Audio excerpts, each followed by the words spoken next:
Baiklah murid-murid, seterusnya kita masuk bahagian syarikat berhad yang boleh dibahagikan kepada dua, yaitu yang pertama syarikat sendirian berhad dan yang kedua syarikat awam berhad.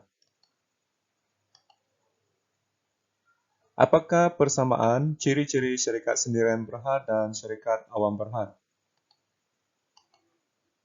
Baik, kita lihat ciri-ciri persamaan di antara kedua-dua syarikat. Yang pertama, ditubuhkan oleh sekumpulan individu untuk menjalankan aktiviti perniagaan. Yang kedua, ciri yang kedua, modal menerusi terbitan saham. Ciri yang ketiga, menanggung liability terhad. Ciri yang keempat yang sama antara kedua-dua syarikat ialah keuntungan diagi dalam bentuk dividen, dan ciri yang seterusnya, jangka hayat perniagaan adalah panjang. Baik, seterusnya kita lihat apakah perbezaan syarikat sendirian berhad dan syarikat awam berhad. Baik, kalau kita lihat di sini kita ada contoh-contoh syarikat Westlink sendirian berhad, Petronas berhad. Oke, gitu juga dengan Public Bank juga merupakan contoh syarikat berhad. Baik, mari kita lihat perbezaan di antara dua jenis syarikat. Syarikat sendirian berhad mempunyai bilangan ahli pemegang saham di antara 2 hingga 50 orang.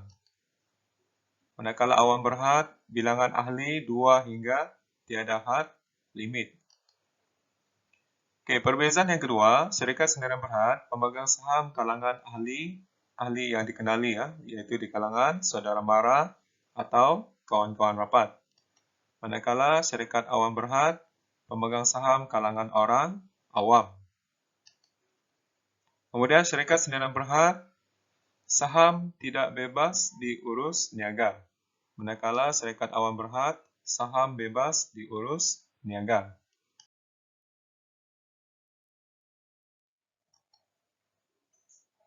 Baik, kita lihat apakah kelebihan dan kekurangan syarikat sendirian berhad. Baik, kita lihat kelebihan syarikat sendirian berhad. Modal lebih besar dapat diperolehi daripada terbitan share. Kemudian kelebihan kedua, liability terhad. Oke, yang ketiga, hal ehwal syarikat dirahsiakan kepada orang ramai.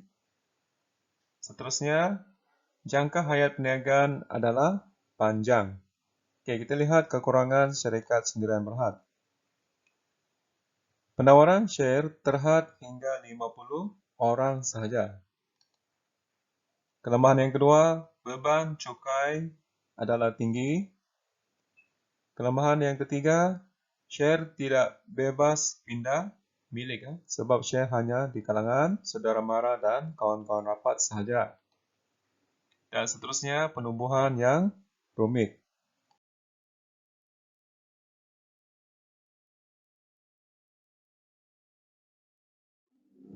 Baik, kita lihat seterusnya apakah kelebihan dan kekurangan syarikat awam berhad. Oke, kita lihat kelebihan. Yang pertama, semestinya modal lebih besar diperolehi daripada saham. Kemudian liability adalah terhad. Oke, kemudian syarikat awam berhad mendapat ganjaran melalui ekonomi bidangan. Oke, kemudian kewujudan kekal lama ataupun jangka hayat adalah panjang. Kita lihat kekurangan ataupun kelemahan dia. Yang pertama, penumbuhan yang rumit sebab perlu mematuhi ataupun mengikut prosedur yang agak panjang. Oke, kemudian beban cukai yang tinggi. Entiti berasingan. Oke, syarikat ini biasanya diurus oleh ahli lembaga pengarah dan tidak bersama-sama dengan pemegang saham. Seterusnya yang terakhir kelemahan dia ialah tiada kerahsiaan, sebab laporan kewangan ataupun penyata kewangan boleh laporkan kepada orang ramai. Baik, kita masuk bahagian seterusnya, yaitu koperasi. Kita lihat ada dua contoh logo di situ. Di sebelah atas kiri adalah contoh koperasi sekolah, dan di sebelah kanan atas itu adalah contoh koperasi perikanan. Apakah ciri-ciri koperasi? Ciri yang paling penting ditubuhkan oleh sekumpulan individu secara sukarela, menjaga kepentingan semua ahli. Aktiviti koperasi berdasarkan Akta Koperasi 1993. Bilangan ahli minimum 50 orang hingga tiada had maksimum. Modal disumbangkan di kalangan ahli dalam bentuk yuran dan share. Setiap ahli mempunyai hak untuk membuat keputusan. Semua ahli menanggung liability terhad. Tidak dikenakan cukai. Topik ini, bahagian ini adalah penting. Baik, kita pergi bahagian seterusnya. Jelaskan prinsip-prinsip koperasi. Prinsip yang pertama, keanggotaan ahli adalah sukarela dan terbuka. Prinsip kedua, kawalan secara demokratik oleh ahli. Prinsip ketiga, penglibatan ahli dalam kegiatan ekonomi. Prinsip yang keempat, kebebasan autonomi. Prinsip koperasi yang kelima, menyediakan pendidikan, latihan dan maklumat. Prinsip yang keenam, bekerjasama antara koperasi. Dan seterusnya prinsip yang ketujuh, prihatin terhadap komuniti. Apakah kelebihan dan kekurangan koperasi? Baik, kita lihat kelebihan dahulu. Tiada dikenakan cukai. Kelebihan kedua, liability terhad. Kelebihan yang ketiga, pentadbiran koperasi adalah secara demokrasi. Dan kelebihan yang seterusnya ada rebat. Manakala kekurangan ialah, pertama, kadar pulangan dividen adalah rendah. Seterusnya, pemilikan share adalah terhad. Kekurangan yang ketiga, pemisahan antara pemilikan dan pengurusan. Dan kekurangan yang keempat, tidak boleh pindah milik share. Bahagian ini penting. Baiklah murid-murid, kita masuk bahagian seterusnya 1.3, bentuk-bentuk pemilikan perniagaan lain. Kita lihat ada gambar logo McD, Domino's Pizza dan juga logo KFC. Jadi, rasa-rasanya apakah bentuk pemilikan perniagaan ini? Ya, betul. Ini adalah perniagaan franchise. Jadi, apakah ciri-ciri perniagaan franchise mengikut Akta Franchise 1998? Perniagaan perlu dijalankan ikut sistem franchisor. Ciri yang kedua, perniagaan perlu dijalankan ikut tempo yang telah ditetapkan oleh franchisor. Ciri ketiga, franchisor mengawal mutu perkhidmatan berterusan franchisee. Franchisor menyediakan bantuan promosi pentadbiran dan R&D kepada franchisee. Franchisee menggunakan cap atau rahsia dagangan franchisor. Seterusnya, ciri yang keenam, franchisee perlu membayar fee bulanan kepada franchisor. Ciri yang ketujuh, franchisor dan franchisee boleh menjalankan perniagaan secara berasingan. Bahagian ini adalah penting. Baik, kita masih di bahagian perniagaan franchise. Seterusnya kita lihat, jelaskan peranan franchisor. Mungkin ada di kalangan murid-murid tertanya-tanya, siapakah franchisor? Franchisor ialah syarikat induk pemilik jenama mutlak. Antara ciri-ciri franchisor, yang pertama memberi hak kepada franchisee menggunakan imej, jenama dan sistem operasi. Ciri kedua menyediakan panduan kepada franchisee. Seterusnya menyediakan latihan dan kemahiran. Ciri yang keempat membiayai kos pengiklanan franchisee. Seterusnya, ciri yang terakhir, memberi bantuan, peralatan dan perkakas. Jadi untuk bahagian ini adalah penting. Baik, kita teruskan bahagian yang seterusnya. Jelaskan peranan franchisee. Mungkin murid-murid masih tertanya-tanya juga untuk siapakah franchisee. Franchisee ialah syarikat yang membeli hak kebenaran untuk menggunakan jenama atau hak mutlak daripada franchisor. Kita lihat ciri yang pertama, menjalankan perniagaan mengikut sistem franchisor.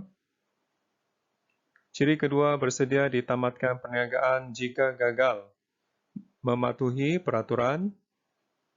Seterusnya, menyediakan modal berbentuk dana dan sumber manusia. Ciri yang keempat, memastikan kelangsungan perniagaan. Dan yang terakhir, menjaga nama atau imej franchisor. Jadi bahagian ini juga penting.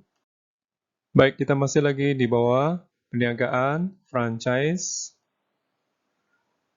Apakah kelebihan dan kekurangan perniagaan franchise kepada franchisor?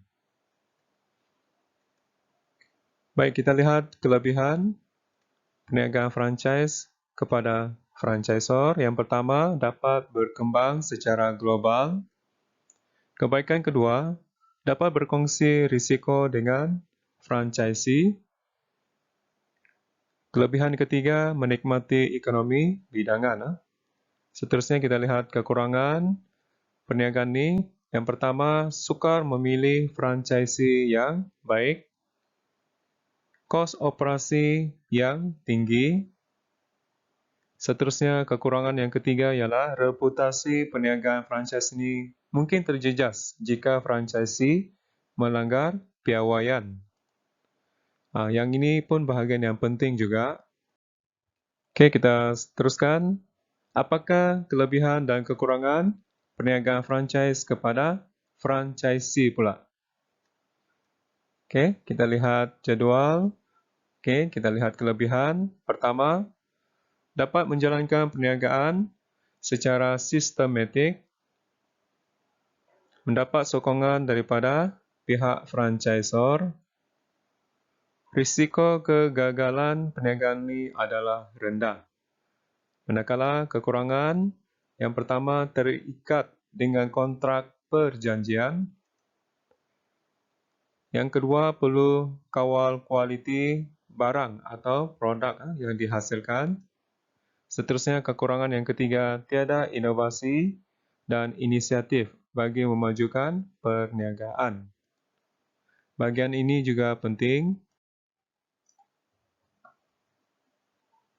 Baik, ini gambar menunjukkan usaha sama di antara syarikat Proton dengan syarikat dari negara China. Manakala ini gambar kerjasama Tourism Malaysia dengan AirAsia. Okay. BSN, Prudential, Microsoft, Yahoo. Jadi kita masuk bahagian yang seterusnya. Apakah usaha sama? Satu perkongsian antara dua atau lebih individu bersetuju untuk bekerja sama untuk menjalankan sesuatu pengeluaran atau perniagaan dalam tempoh masa yang ditetapkan. Bahagian ini adalah penting. Baik, kita teruskan perniagaan usaha sama. Kita lihat apakah ciri-ciri usaha sama. Ciri yang pertama merupakan suatu entiti perniagaan baharu. Modal disumbangkan oleh pihak bekerja sama.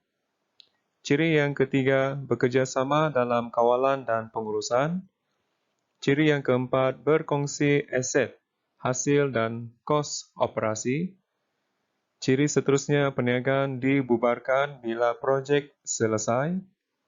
Seterusnya, ciri yang ke-6, terdapat perjanjian khas seperti peranan. Bahagian ini dianggap penting. Apakah kelebihan dan kekurangan usaha sama? Okey, kita lihat kelebihan dahulu. Dapat menerokai pasaran luas. Kelebihan kedua, dana kewangan dan tenaga kerja meningkat. Kelebihan yang ketiga, pengeluaran semakin bertambah. Kelebihan yang keempat, teknologi baharu dan terkini. Kelebihan yang kelima, mudah dapat sumber dan bahan mentah. Dan kelebihan yang keenam, harta individu, aset dan saham tetap dikekalkan. Baik, kita lihat dari segi kelemahan ataupun kekurangan. Okey, yang pertama ialah visi dan misi adalah berbeza antara dua pihak terlibat dan mungkin boleh berlaku konflik. Manakala kelemahan yang kedua ialah perbezaan budaya dan cara pengurusan jika melibatkan dua negara dan ini akan mewujudkan masalah pengurusan pada masa hadapan.